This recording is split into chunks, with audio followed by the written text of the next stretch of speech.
আমরাও বুঝ পরামর্শ করি, আমার ভাই বিরাদার আছে, আমাকে তাহলে আমাকে মুরব্বীর সাথে আমরা বসি, আমরা এইসব পুরো নকিব বাড়ি চকবাস্তার লোক ডাক দিয়া একখানে বসে মিটিং করার পর আমরা কথা বলি।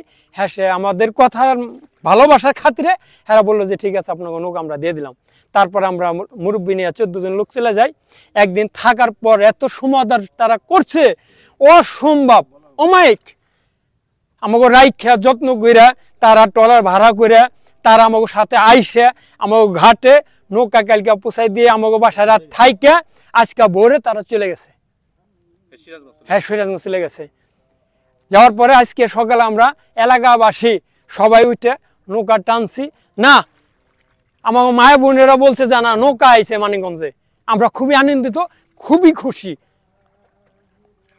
এটাই আমাদের আশা। আপনারা সবাই দোয়া করবেন আমরা যে কোনো আরঙ্গে যাইয়া খেলায় আমরা যে কোনো নৌকার সাথে যেন বিজয় লাভ করতে পারি, এই দোয়া আপনারা করবেন।